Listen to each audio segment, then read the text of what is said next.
Coming up next, I'm going to show you the basic steps to create this test roller base using the Micromark rollers. Stay tuned.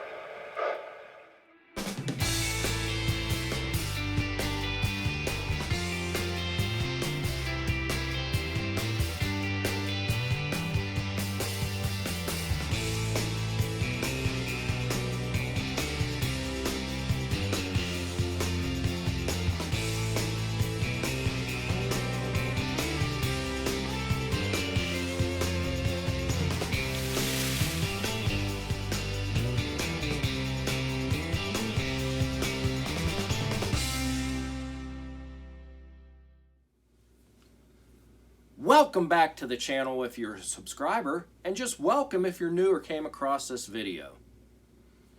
Now, a lot of times we'll be working on a steam locomotive, a diesel locomotive, or an engine of another type.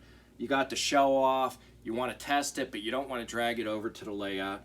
Well, I can't take credit for the design of this roller test track, but I will show you the basic steps on how to get it put together. I'm not going to show you the cutting of the lumber or the, the soldering. I think if we've all built layouts, we're all pretty familiar with that. But I will give you the measurements, and they will vary depending on how big you want the front end, which is what I call the locomotive base. And then you got the tender base back here, and then also you got a little platform for the pilot. So let's get started, and I'll show you the basic measurements of the wood and how it all kind of goes together.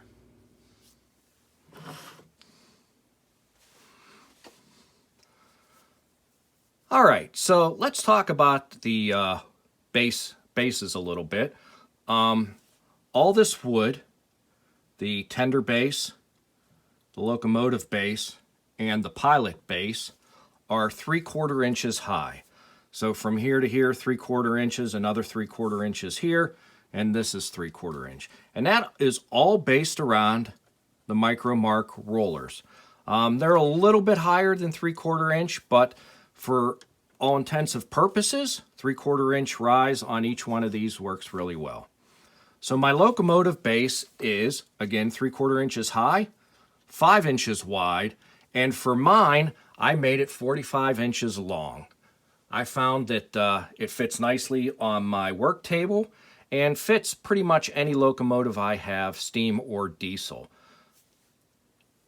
The next part is where the pilots rest, and again, it's another 3/4 inches high. Pilots rest on here. It's 3 inches in length and 5 inches wide. And if you look, the guides basically are the width of your ties, and the reason for that is so you can slide it and adjust it depending on where your pilots end up for the particular locomotive. And finally, we have where the tender sits. Again, 3/4 inches above the locomotive base. We wire the tender track to the locomotive track. The pilot doesn't need any connectivity. You're just resting wheels on there. I made this part 18 inches, and this fits pretty much any tender that I have, plus the rear trailing trucks on the locomotives. So again, you may want to make that longer. You may want to make the overall base longer. That's entirely up to you. The important part is the rise between the locomotive base, the tender base, and the pilot, because it's all based on the rollers, which again rise about 3/4 inch high. So I'm going to go ahead and start one of these. Again, I'm not going to show you the details of cutting the wood and everything, but I will show you step by step how this goes together with all the parts and pieces. So we got our wood cut. Again, the locomotive base is 3/4 inch by 5 inches wide. The tender base is 18 inches long, 3/4 inch high by 5 inches wide. Basically, I cut this piece this piece off of the locomotive base. We're going to go ahead and screw the tender base onto the locomotive base, just making sure everything's evened up here. We're going to drill pilot holes. We're going to countersink the holes, and then we'll attach the tender base to the locomotive base from below. And the reason you want to countersink is you don't necessarily want it wobbling on the screw heads. Can't emphasize enough. You probably want to drill pilot holes. You want to measure twice, cut once. And I'm going to go ahead, get this secured to get the tender base to the locomotive base, and I'll show you the finished step. Again, I'm not going to show you how I do it. I think everybody knows how to drill a hole, how to secure a piece of wood to another, but I just want to give you the basic steps on how to get it done. So let me go ahead and do that, and I'll show you how it ends up. All right, we have the tender base secured to the locomotive base. When I did this, I did measure an inch in from the edges and centered the middle screws, but the end screws are an inch in from the tender base. I did countersink. Just make sure you have a screw long enough to get into the tender base without popping out of the top. And there we have it. So we're getting there. And the next step I like to do is cut the track and get it placed onto the base, the tender base and the locomotive base. That way I can do a better job of measuring up the pilot so that it actually slides along the track. And my buddy asked me to use Gargrave's track, so basically what I'm going to do is position this about 1/8 inch from the end here, maybe 1/8 to 1/4 inch here, and then I'll do another 1/8 to 1/4 inch here, and at the far end of the locomotive base we'll do about 1/8 inch or 1/4 inch or so. And then we'll secure the track right down the middle, and then we'll wire it up. So I'm going to go ahead and cut this track. I'm going to use a Dremel. We've all cut tracks, so I'm not going to sit there and bore you with that. But once I get that cut, I'll show you how we line that up. So we got the track cut, and like I said, it's about 1/8 to 1/4 inch gap between the ends here. So now I'm going to go ahead and I'm going to mark the bases for center line. I'm going to drill some holes in the ties to mount the track, and we're going to go ahead and mount that track right down the center. Okay, so the track is secured to the locomotive base and the tender base. Screwed that down with some screws, and now we're going to make the pilot base. And for the pilot base I found some 1/4 inch by 3.5 by 48 and 1/2 inch by 3.5 by 48. So obviously the overall height will be 3/4 to match our wood here. And what we want to do is we're going to measure from the edge of the track to the edge of the base. We're going to make that cut, and that'll be the legs, sort of, kind of. And then this piece will span over the track. So then this slides along, depending on how big your pilot is, or how big your wheelbase is and where your pilot needs to be. So I'm going to go ahead and get this wood cut up, and before I put it all together I'll let you guys see how this is going to work out. So I got the wood cut, the 2 1/2 inch pieces on either side, and the 1 1/4 inch, and I'll bridge that just perfectly. Now this is where I probably will use some glue, and then I'll put some small screws in there to hold that together. So I'm going to go ahead and do that next. All right, So that's all assembled. I countersunk the screws. Get a little sandpaper and clean that up. But the idea is it slides down the rails. There's a little bit of give. I noticed on these ties there's some ones that stick out a little bit, so it's not too bad. I cut the track for this. Due to the spacing of the ties, it's basically going to come to the edge of the platform. There's really nothing I can do about that. So I'll go ahead and secure that down, and that will be the mechanical end of it.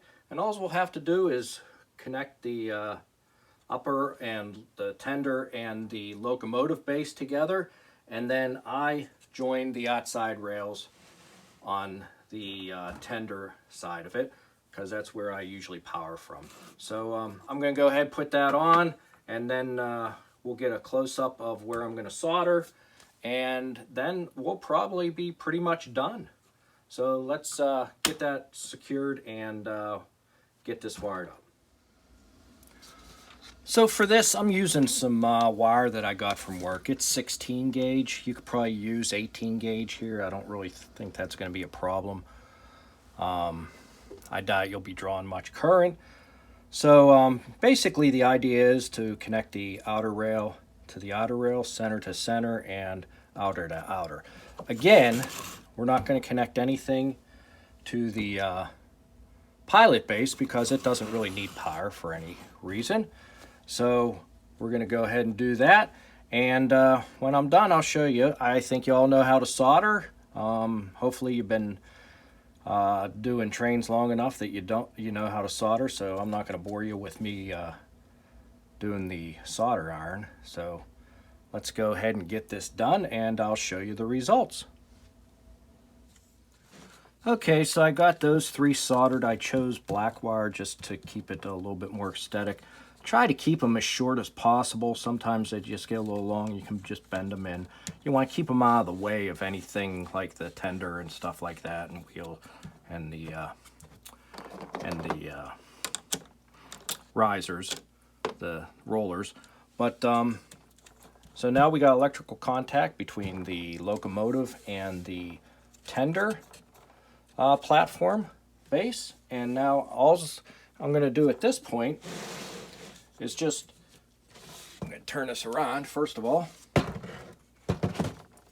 and now I'm just going to jumper the outer rails. Since these are wood ties, I'd like to keep the continuity to both sides for DCS and TMCC purposes, and for good conductivity all way down the track. If you got metal ties, or depending on the track you use, maybe you use fast track, there's probably no need to do that. But I like to do it and just give me an extra sense of continuity. And one thing about when I soldered the center rail, I did have to take a file and take the black off the sides.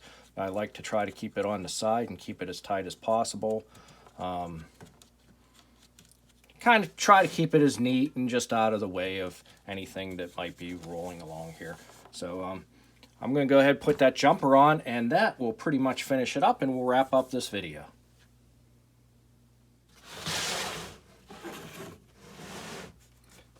All right, so I got the commons done. They're joined together with just a loop of wire soldered in place. I cleaned off the black of the center rail here at the end because that's where I put my clip leads. So I'm assuming that's where my buddy will be putting his clip leads, but if not, you can use the other end. It doesn't really matter. It's pretty simple.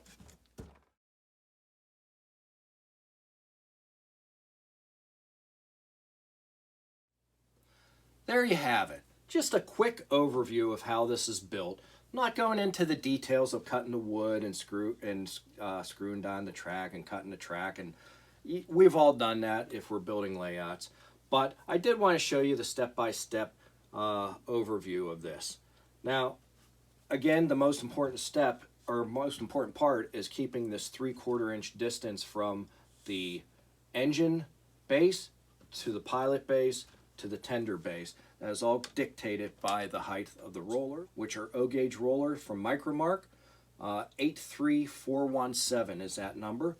I usually get 2 because I have articulated locomotives, and I like to get the second powered roller. I've seen people that put binding posts on here to attach power. I've seen where they add some optional controls and stuff. Mine's just a basic roller setup. I take it to train shows so that if I sell something to somebody, I put it on this roller base. They see it operate. They know what they're getting. Do a lot of maintenance on it, so it's really not for display. I've seen people actually integrate the rollers into a base where they're even with the tracks, and that's really cool for displays, but this is what you need for just doing basic maintenance. So again, I think it's a fairly easy project. Just take your time, cut your wood, make sure your measurements are right. So with that, I'm going to ask you to punch the like button if you like this video. Please leave a comment. I read every one of them. I try to respond to every one of them. And we're quickly approaching 600 subscribers. Now, this is quite a milestone for this channel because we're not one of the big guys. We don't necessarily review new stuff every couple weeks. Don't have the resources and really don't have the desire to buy a bunch of new stuff because I have so much. So we keep an eye on, we take videos of things we already have and go over them and do an overview of those. And when we do get stuff in, we certainly will review it. But I want to thank all the subscribers, old and new. I appreciate every one of you for tuning in. And with that, I'm going to wish you happy railroading and have a great week ahead.